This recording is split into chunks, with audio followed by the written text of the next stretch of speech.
The sequel to the Academy Award winner, Best Animated Film of 2018, Spider-Man Into the Spider-Verse, just released. So today, I thought it was time for me to stop and talk about Spider-Man Across the Spider-Verse. Please know that everything that I will say in this video is just my very own opinion. My name is SDub Nation, and you are free to comment down below. What did you think of Spider-Man Across the Spider-Verse? Did you love it? Did you hate it? Comment that down below in the comment section. Please don't forget to check out that Twitter. That's going to pop up on your screen right now. And also don't forget to check out that Marvel playlist. That link is in the description. I also have a bunch of Spider-Man centric videos scattered across my channel. I'm going to plaster them all here, and here. And with that being said, let's get right into our review. Everyone keeps telling me how my story is supposed to go. Nah, I'm gonna do my own thing. Across the Spider-Verse was always going to be in my top 10 of the year. It was in my top 10 last year, and it's in my top 10 this year. So with that being said, let's move right into the good. And the good thing that comes to mind here is that, right off the bat, I loved this movie. I loved Into the Spider-Verse, but I do think that it's overrated. I think Into the Spider-Verse is very overrated because I've seen it so many times. This movie, I really understand the hype. Maybe because I saw it in theaters. Maybe because I'm still in the honeymoon phase. I don't know. It just takes everything that you loved about the first film, but gives us more to love. The animation here is just as spectacular as ever. Every universe that we visit, every Earth, has a distinct feel and art style. And with every universe, there is a distinct color palette that feels like characters' emotions are plastered on the walls. It is one of the most beautifully animated films that requires multiple viewings due to many blink and you miss it moments. To be honest, just like the first film and No Way Home, it is a love letter to Spider-Man fans, but across multiple mediums instead of just live action. Now, while we have all the fun references and surprises and cameos, all of that wouldn't have worked if the story wasn't thought out and well written here. This story is big in scope and epic in size. Actions that we thought were minor in the first film have huge consequences here, and I love when actions have consequences stories. It's what makes Spider-Man Spider-Man. His actions, no matter good or bad, will always have consequences in the end. It's the core of his character to me. They found a way to not only continue the theme of anyone can wear the mask, but also introduce a new theme. And yes, anyone can wear the mask, but it's how you wear the mask that matters. I want to touch on some few key details here. The soundtrack of this film, I love the soundtrack of the first film. I think these songs here are really great. I've been listening to it over and over again. When I was writing the script, I was listening to the soundtrack. The score and the soundtrack all work to give us great background music for these incredible sequences and scenes that when you listen to that particular song, all you can think about is that scene because it works so well inside of the film. Also, the handling of the multiverse here. We are in the multiverse saga over in the MCU. We have Spider-Man No Way Home tackling the multiverse. Definitely Doctor Strange in the Multiverse of Madness. Kang the Conqueror. All of that is coming. We are in the multiverse saga. But why does it feel more convoluted than this film? In fact, this film does a better job of establishing the rules, establishing the playground, and also establishing what the multiverse is and the consequences of multiple actions. For its target audience, this movie is very mature. I mean, beyond all of the multiversal action and spectacle, it has a huge level of heart. I gotta say, Miles' mom, in the first film, we have the relationship between Miles and his uncle, but also Miles and his father. In this film, we are mainly focusing on the relationship between Miles and his mother. And as someone who took his mom to go see this film, just graduating high school, it was incredible. I thought that seeing Miles' relationship with his mother reminded me of the relationship me and my mom has in that moment.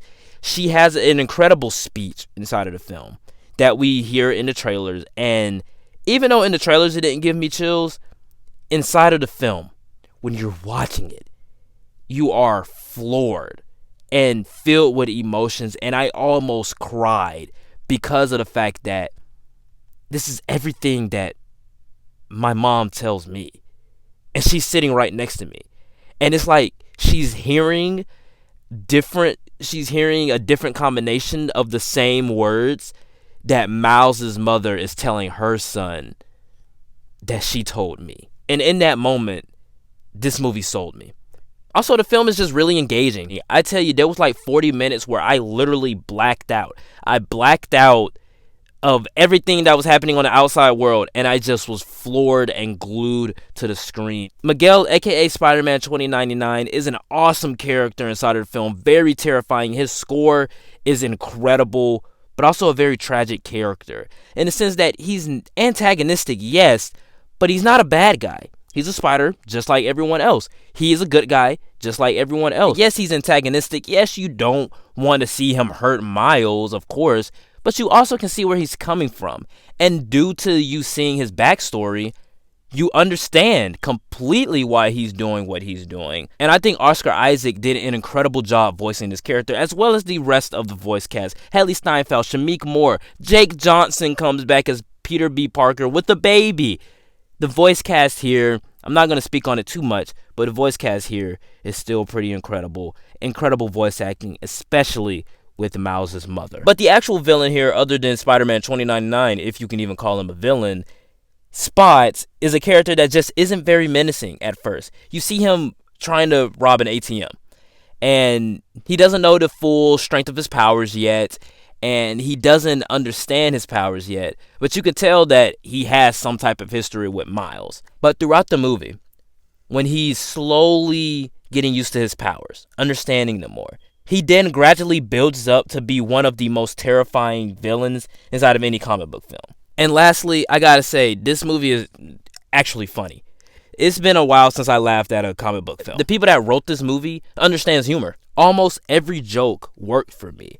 We also have some new spiders, and they're now fan favorites, in my opinion. Spider-Man India and Spider-Punk, and particularly Spider-Punk, is incredible characters. I won't get into them too much because I don't really want to talk about them, but all I gotta say is they are fan favorites. It is a privilege to be Spider-Man. It's a privilege to be Spider-Woman. And everybody that's behind this film understands that. And that love and care is all over this film. It's creative. It's artistic. It's cinema.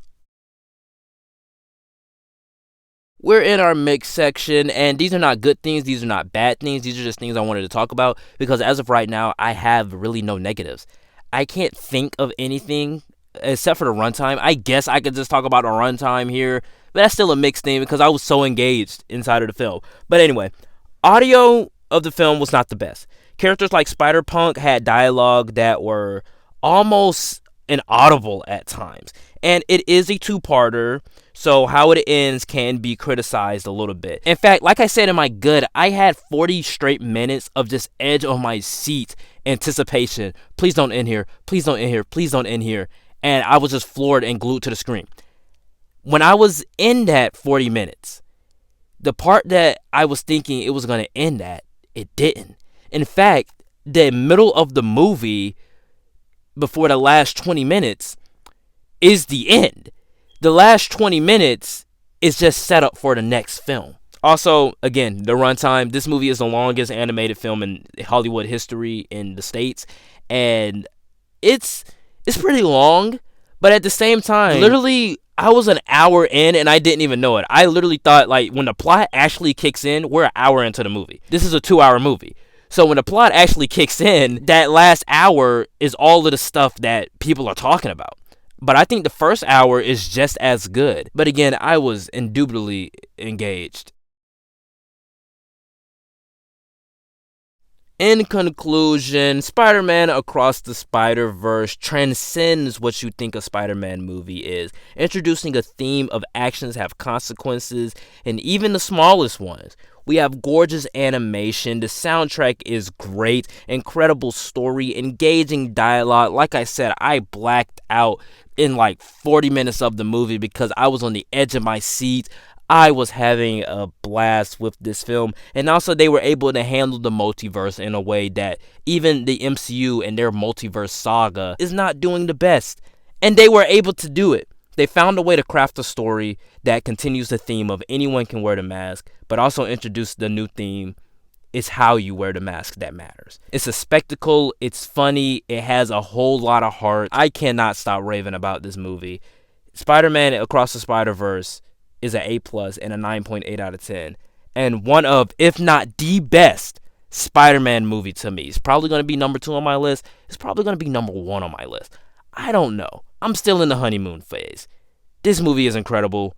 Go see it. Alright guys, that is it for the review. Please know that everything that I did say in this video was just my very own opinion. And you're free to comment down below. What did you think of Spider-Man Across the Spider-Verse, the sequel to Spider-Man Into the Spider-Verse of 2018? With that being said, guys, like, comment, and subscribe. Please don't forget to check out that Twitter that's going to pop up on your screen right now. And also that Marvel playlist. That link is in the description. I have a bunch of Spider-Man videos scattered around my channel. I'm going to put those links in the description. Or I could just plaster them on the screen right now. That being said, I will see you all next time. Peace.